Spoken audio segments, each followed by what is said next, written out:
সূরা আত-তালাক। রহমান রহিম আল্লাহ তাআলার নামে। হে নবী, তোমার সাথীদের বলো, যখন তোমরা তোমাদের স্ত্রীদের তালাক দাও বা দিতে ইচ্ছা করো, তখন তাদের ইদ্যতের অপেক্ষার সময়টুকুর প্রতি লক্ষ্য রেখে তালাক দিও। ইদ্যতের যথার্থ হিসাব রেখো এবং এ ব্যাপারে আল্লাহ তাআলাকে ভয় করো। যিনি তোমাদের মালিক প্রভু, ইদ্যতের সময় কোনো অবস্থায় তাদের নিজেদের বসত বাড়ি থেকে বের করে দিও না। এ সময় তারা নিজেরাও যেন তাদের ঘর থেকে বের হয়ে না যায়। তবে যদি তারা কোনো জঘন্য অশ্লীলতার কাজে লিপ্ত হয়, তাহলে তা ভিন্ন কথা। ইদ্যতের ব্যাপারে এগুলোই হচ্ছে আল্লাহর সীমারেখা। যে ব্যক্তি আল্লাহর এই সীমারেখা অতিক্রম করতে চায়, সে মূলত এটা করে নিজের উপরই নিজে জুলুম করল। তুমি তো জানো না, এরপর আল্লাহ তাআলা হয়তো পুনরায় তোমাদের মাঝে সহৃদয়তার কোনো একটা পথ বের করে দেবেন। অতঃপর যখন তারা তাদের ইদ্যতে সেই নির্ধারিত সময়ের শেষে উপনীত হয়, তখন তাদের হয় সম্মানজনক পন্থায় বিয়ের বন্ধনে রেখে দেবে, না হয় সম্মানের সাথে তাদের আলাদা করে দেবে। এবং উভয় অবস্থায় তোমাদের মধ্যে থেকে দুজন ন্যায়পরায়ণ লোককে তোমরা সাক্ষী বানিয়ে রাখবে। সাক্ষীদেরও বলো, তোমরা শুধু আল্লাহর জন্যেই এ সাক্ষ্য দান করবে। যারা আল্লাহ তাআলা ও শেষ বিচার দিনের উপর ঈমান আনে, তাদের সবাইকে এর দ্বারা উপদেশ দেয়া হচ্ছে। যে ব্যক্তি আল্লাহ তাআলাকে ভয় করে চলে, আল্লাহ তাআলা তার জন্য সংকট থেকে বের হয়ে আসার একটা পথ তৈরি করে দেন এবং তিনি তাকে এমন রিজিক দান করেন যার উৎস সম্পর্কে তার কোনো ধারণাই নেই। যে ব্যক্তি আল্লাহর উপর ভরসা করে, তার জন্য আল্লাহ তাআলাই যথেষ্ট, কেননা আল্লাহ তাআলা তার কাজ পূর্ণ করেই নেন। আল্লাহ তাআলা প্রতিটি জিনিসের জন্যই একটি পরিমাণ ঠিক করে রেখেছেন। তোমাদের স্ত্রীদের মাঝে যারা ঋতুবতী হওয়ার ব্যাপারে নিরাশ হয়ে গেছে, তাদের ইদ্যতের ব্যাপারে তোমাদের কোনো সন্দেহ থাকলে তোমরা জেনে রেখো, তাদের ইদ্যতের সময় হচ্ছে 3 মাস। এই 3 মাসের বিধান তাদের জন্যেও যাদের এখনো ঋতুকাল শুরুই হয়নি। গর্ভবতী নারীর জন্য ইদ্যৎকাল হচ্ছে তার সন্তান প্রসব হওয়া পর্যন্ত। বস্তুত কেউ যদি আল্লাহকেই ভয় করে, আল্লাহ তাআলা বিভিন্ন ধরনের সুবিধা দিয়ে তার জন্য তার প্রত্যেক ব্যাপার সহজ করে দেন। তালাক ও ইদ্যতের ব্যাপারে এ হচ্ছে আল্লাহ তাআলার আদেশ, যা তিনি মেনে চলার জন্য তোমাদের কাছে পাঠিয়েছেন। অতঃপর যে ব্যক্তি আল্লাহকে ভয় করে চলে, তিনি তার গুনাহসমূহ তার হিসাব থেকে মুছে দেবেন এবং তিনি তাকে একটা বড় পুরস্কারও দেবেন।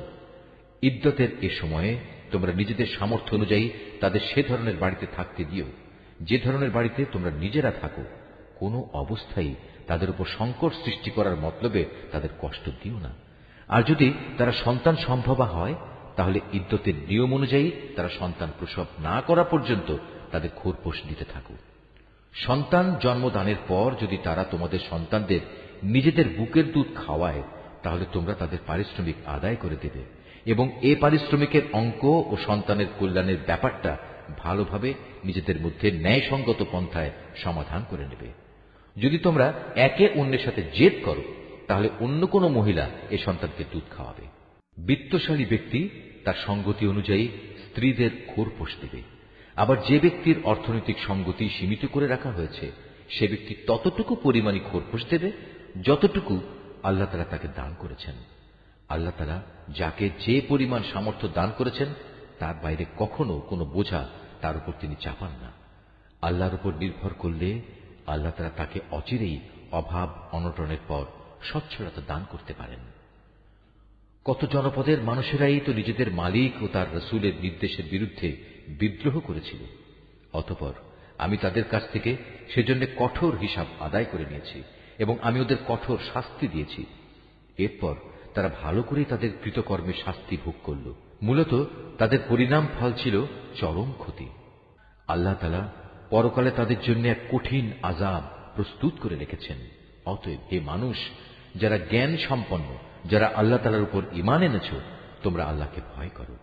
আল্লাহ তাআলা তোমাদের কাছে তাঁর উপদেশ বাণী পাঠিয়েছেন। তিনি আরো পাঠিয়েছেন তার রাসূল, যে তোমাদের আল্লাহর সুস্পষ্ট আয়াতসমূহ পড়ে শোনায়, যাতে করে সে রাসূল তোমাদের সেসব লোকদের যারা ঈমান এনেছে এবং ভালো কাজ করেছে, তাদের জাহেলিয়াতের অন্ধকার থেকে হেদায়েতের আলোতে নিয়ে আসতে পারে। তোমাদের যে কেউই আল্লাহর উপর ঈমান আনে এবং ভালো কাজ করে, আল্লাহ তাআলা তাকেই জান্নাতে প্রবেশ করাবেন, এমন এক জান্নাতে যার তলদেশ দিয়ে ঝর্ণাধারা প্রবাহিত হবে। সেখানে তারা অনন্তকাল ধরে অবস্থান করবে এমন লোকের জন্য অবশ্যই আল্লাহ তাআলা উত্তম রিজিকের ব্যবস্থা করে রেখেছেন।